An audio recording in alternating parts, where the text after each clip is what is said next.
Ya. Assalamualaikum warahmatullahi wabarakatuh. Waalaikumsalam warahmatullahi wabarakatuh.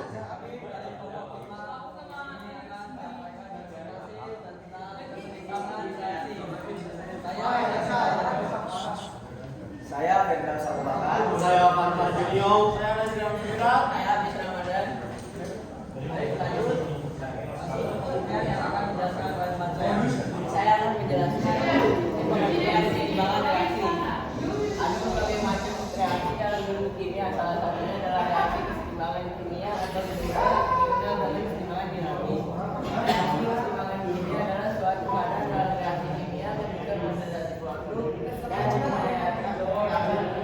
dalam waktu. Keseimbangan ini dicapai ketika laju reaksi ke kanan dapat maju sama dengan laju reaksi ke kiri dan balik dalam waktu bersamaan. Sebagai contoh, kita ibaratkan dan penduduk suatu desa dan desa lain.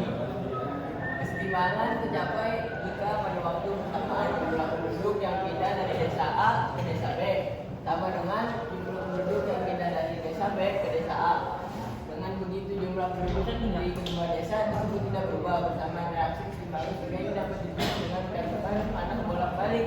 Panas tersebut menyatakan bahwa reaksi berlangsung dua arah. Reaksi ke arah kanan disebut reaksi bagus dan reaksi ke kiri disebut reaksi sebaliknya. Ciri-ciri keseimbangan kimia adapun ciri-ciri dari keseimbangan kimia adalah sebagai berikut. Satu, reaksi berlangsung terus-menerus dengan arah yang berlawanan. Dua, reaksi yang terjadi pada ruangan tertutup, suhu dan tekanan tetap. Tiga, laju reaksi ke arah hasil reaksi disebut juga produk dan terletak di sebelah kanan dari persamaan reaksi.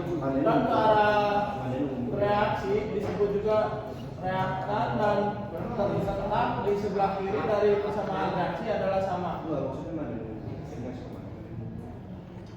Empat, tidak terjadi perubahan makroskopis, yaitu perubahan yang dapat diukur atau dilihat. 5, perubahan mikroskopis, perubahan tingkat partikel tetap berlangsung. 6, semua komponen tetap ada. Baik, ini ada faktor-faktor yang mempengaruhi. Jadi yang pertama yaitu pengaruh volume terhadap kesetimbangan. Untuk reaksi kesetimbangan yang melibatkan gas, pengurangan volume akan menyebabkan kesetimbangan bergeser ke arah yang jumlah molekulnya lebih sedikit. Sebaliknya, penambahan volume akan menyebabkan kesetimbangan bergeser ke arah yang jumlah molekulnya lebih besar agar kesetimbangan bisa tercapai. Yang kedua, pengaruh tekanan terhadap kesetimbangan. Tekanan juga dapat mempengaruhi kesetimbangan kimia. Ketika tekanan dinaikkan, maka kesetimbangan akan bergeser ke arah yang jumlah molekulnya lebih kecil. Sebaliknya, ketika tekanan diturunkan, maka kesetimbangan akan bergeser ke arah yang jumlah molekulnya lebih besar. 3. Pengaruh suhu terhadap kesetimbangan. Menurut prinsip Lenzler, jika suhu kesetimbangan dinaikkan, maka kesetimbangan akan bergerak ke arah reaksi endotherm, yaitu reaksi kimia yang menyerap kalor atau panas. Sebaliknya, penurunan suhu akan menggeser kesetimbangan ke arah reaksi exotherm, yaitu reaksi kimia yang menghasilkan kalor atau panas. Dan terakhir, pengaruh konsentrasi terhadap kesetimbangan. Jadi ketika konsentrasi salah satu reaktan atau produk dalam reaksi kesetimbangan diubah, maka komposisi campuran kesetimbangan juga akan berubah untuk menggunakan efek perubahan konsentrasi. Jadi jika konsentrasi reaktan ditambahkan, maka kesetimbangan akan bergeser ke arah produk. Sementara itu, jika konsentrasi produk ditambahkan, maka kesetimbangan akan bergeser ke arah reaktan. Ada jenis-jenis dari kesetimbangan. Jenis-jenis kesetimbangan dibedakan menjadi dua jenis. Yang pertama adalah kesetimbangan homogen dan kedua kesetimbangan heterogen. Lalu apa perbedaan dari dua jenis tersebut? Yang pertama di sini adalah kesetimbangan homogen. Kesetimbangan homogen adalah reaksi kesetimbangan kimia di mana zat-zat yang terdapat di dalamnya memiliki wujud yang sama.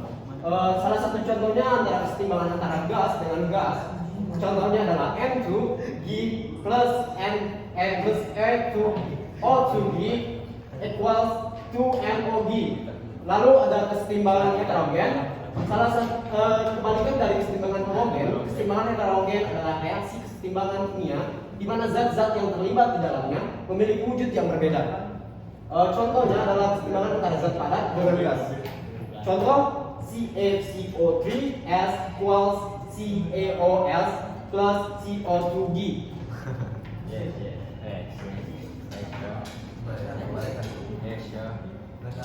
Dapat rumus-rumus keseimbangan kimia.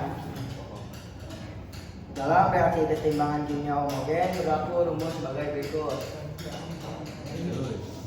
Ma gas tambah Mb gas harus bolak-balik sama dengan Pc gas plus Qd gas.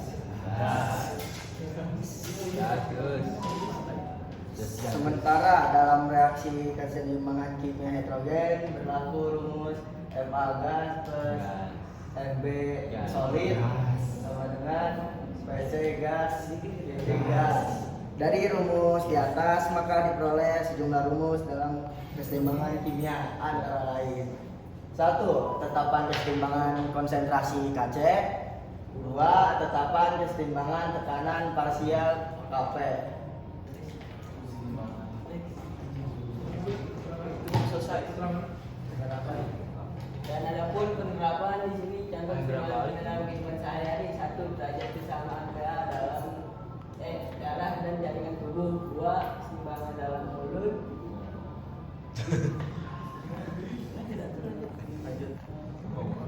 3. Peredaran oksigen dalam tubuh. 4. Perubahan wujud air.